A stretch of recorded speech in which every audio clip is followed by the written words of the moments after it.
할렐루야, 2021년 10월 4일 월요일 아침 기도회를 시작하겠습니다.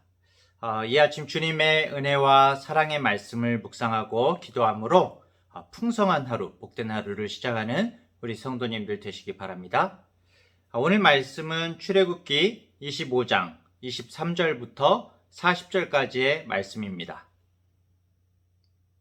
너는 조각목으로 상을 만들되 길이는 2규빗, 너비는 1규빗, 높이는 1규빗 반이 되게 하고 순금으로 싸고 주위에 금테를 두르고 그 주위에 손바닥 넓이만한 턱을 만들고 그 턱 주위에 금으로 테를 만들고 그것을 위하여 금고리 넷을 만들어 그 네 발 위 네 모퉁이에 달되 턱 곁에 붙이라. 이는 상을 맬 채를 꿰 곳이며 또 조각목으로 그 채를 만들고 금으로 싸라. 상을 이것으로 맬 것이니라. 너는 대접과 숟가락과 병과 붓는 잔을 만들되 순금으로 만들며 상 위에 진설병을 두어 항상 내 앞에 있게 할지니라.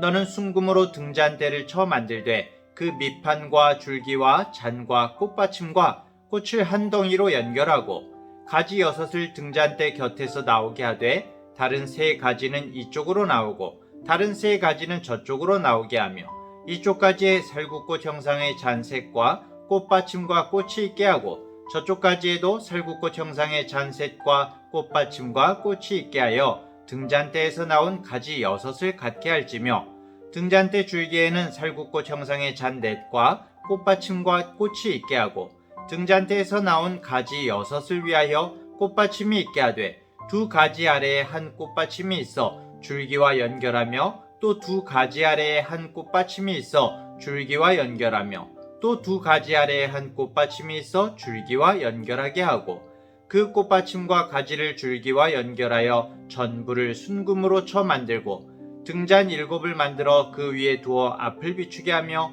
그 불집게와 불똥 그릇도 순금으로 만들지니 등잔대와 이 모든 기구를 순금 1달란트로 만들되 너는 삼가 이 산에서 네게 보인 양식대로 할지니라. 아멘. 출애굽기는 이스라엘 백성의 400년 노예사를 마감하면서 이집트를 탈출하는 아주 흥미진진한 그런 내용으로 이루어져 있죠. 그런데 이 스토리가 시내산에 도착하게 되고 하나님과 이스라엘이 이제 언약을 맺는 그 장면부터 우리들이 약간은 어렵게 생각하는 그런 내용으로 넘어가게 됩니다.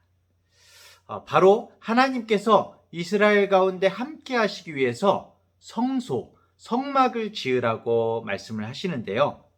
출애굽기 25장부터 마지막 40장까지 중간에 약간의 내용을 제외하고는 거의 이 성막과 그 안에 들어가는 여러 집기들을 설명하고 만드는 내용들이 이어지게 됩니다. 성경에서 단일한 주제에 대해서 사실 이렇게 길게 설명하는 내용이 사실은 없거든요. 그렇다면 이게 무슨 말입니까? 성막이 그만큼 중요하다는 것이고 우리에게 말씀해 주시는 내용이 풍성하고 깊다는 것이죠.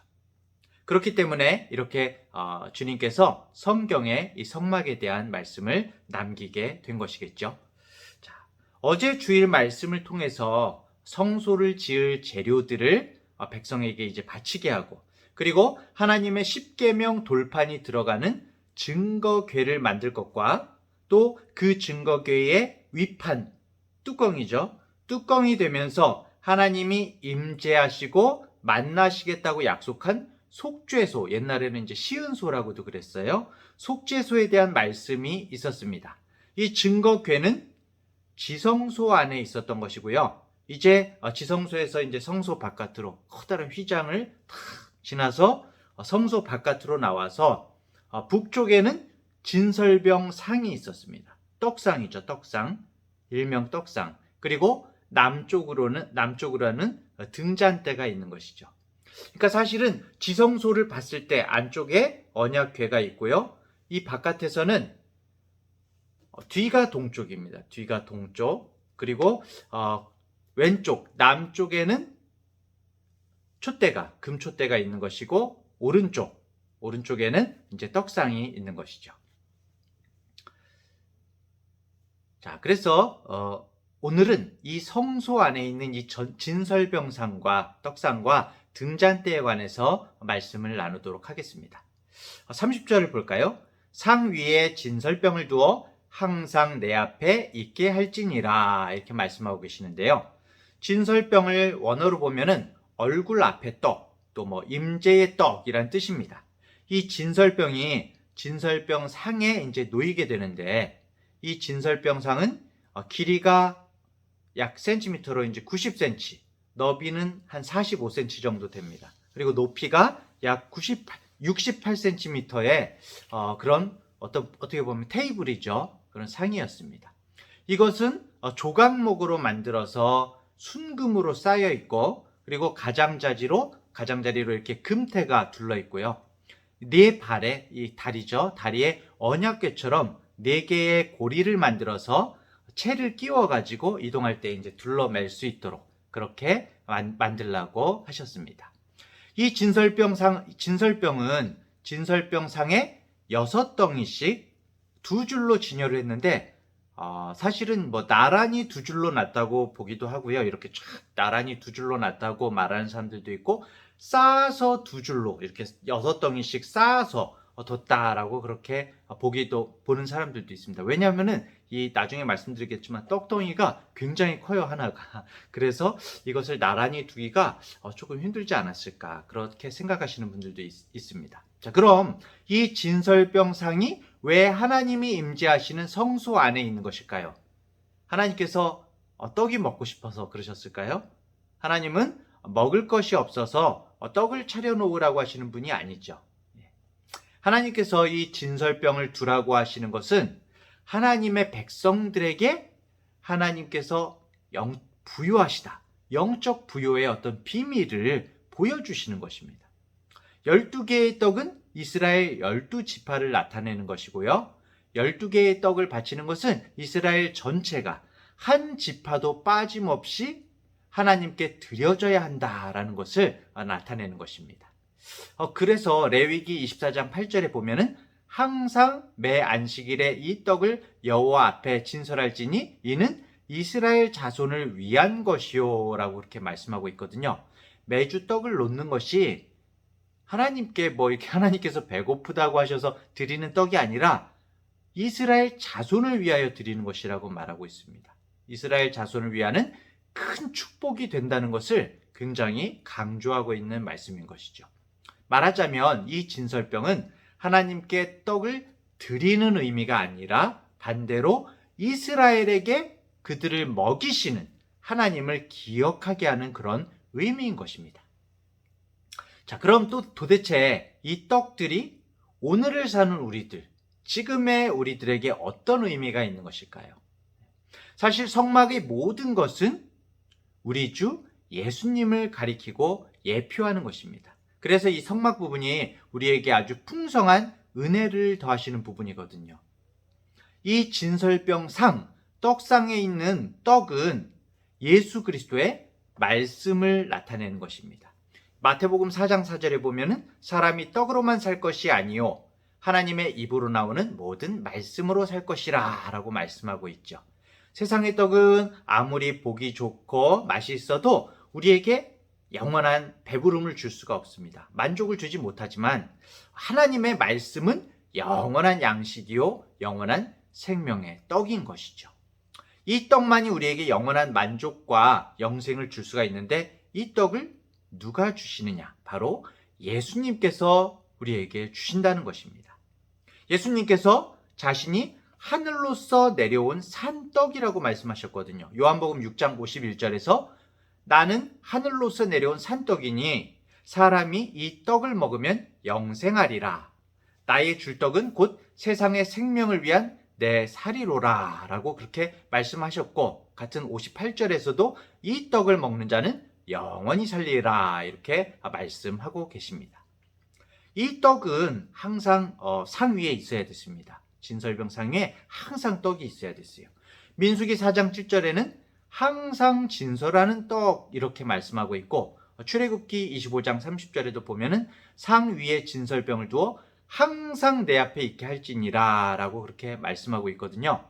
이렇게 항상 끊임없이 떡을 두는 것은 하나님과 12지파 사이에 맺은 언약이 영원한 언약임을 나타내는 것이고, 안식일에 이걸 이제 일주일마다 새로운 떡으로 바꾸거든요. 안식일마다 묵은 떡을 새로운 떡으로 바꾸어 놓는 것처럼 우리도 정말 하나님 앞에서 그 말씀으로 새로운 심령으로 계속해서 받쳐져야 한다라는 것을 말씀하고 있는 것입니다.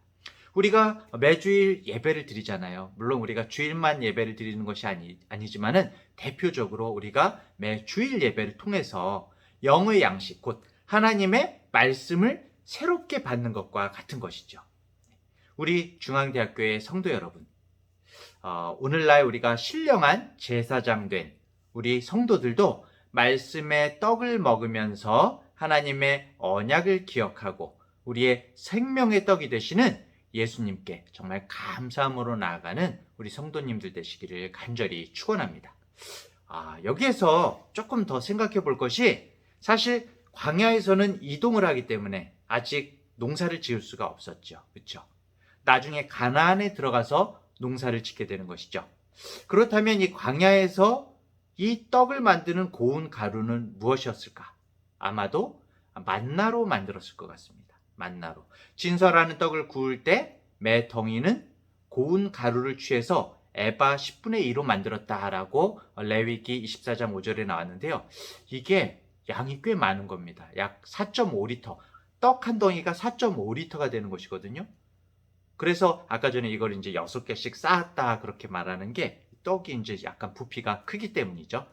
진설병을 만들기 위해서 만나를 잘 찧어가지고 그리고 나서 아마 뜨거운 화덕에다가 돌 화덕에 구웠을 것입니다. 이 곡식이나 만나가 부서져서 가루가 되고 이게 떡으로 빚어져서 정말 뜨거운 화덕에 구워지는 과정. 우리 예수님께서 우리의 생명의 떡이 되시기 위해서 받으신 고통과 시련을 예표하기도 하는 것이죠. 자, 이제 등잔대로 한번 넘어가 보겠습니다. 37절입니다. 등잔 7을 만들어 그 위에 두어 앞을 비추게 하며. 성소의 등잔대는 성소를 환하게 밝히는 그런 기구입니다.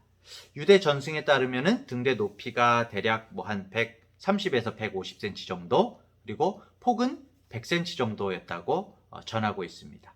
거의 마주 대하고 있는 진설병상의 크기하고 비슷하거나 약간 컸을 것이다 라고 이제 추정이 되는 것이죠. 등잔대 치고는 굉장히 큰 거죠. 큰 등잔대입니다. 이 등잔대는 순금으로 만들었는데 등잔대와 부속품인 불집게와 불똥 그릇을 만드는 데 사용된 순금이 1달란트, 1달란트라고 나옵니다. 이 순금이 이제 예전에 보면 정금이라고도 나오죠. 불순물이 섞이지 않은 아주 순수한 금, 매우 고가의 그런 금인 것이죠. 가격이 중요한 것은 아니지만 성경에서는 금 1달란트가 은 1달란트의 10배에서 15배 정도 이제 가치 차이가 나거든요. 그런데 은 1달란트는 6,000데나리온입니다. 그리고 1데나리온은 하루 품삯이죠. 하루 품삯. 이렇게 계산하면 좀 그렇지만 하루 품삯을 만약에 요즘 기준으로 한 10만 원 정도로 계산을 하면은 은 1달란트는 6억에 해당하는 금액이거든요. 6억. 그러면은 10배, 15배 생각하면은 60억에서 90억 등잔대 하나가 60억에서 90억에 달하는 금으로 만들어진 어마어마하게 커다란 그런 등잔대인 것이죠. 후덜덜이죠. 후덜덜하죠.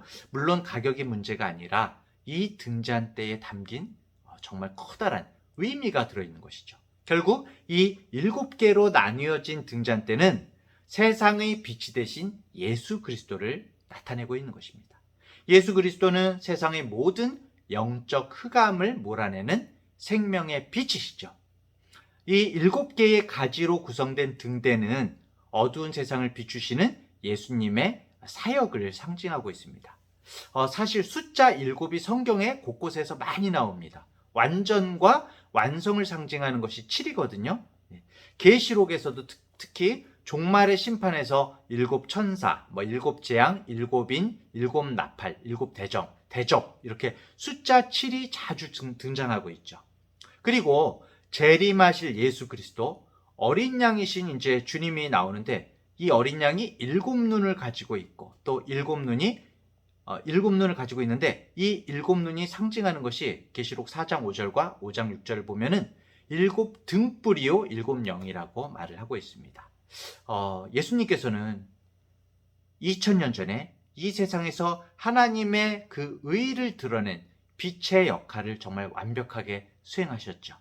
그리고 예수 그리스도의 이제 다시 오실 예수님의 재림과 더불어서 이루어질 새 예루살렘 성은 해나 달의 비춤이 쓸데없다고 나오고 있습니다. 계시록에 보면 21장 33절에 나오죠.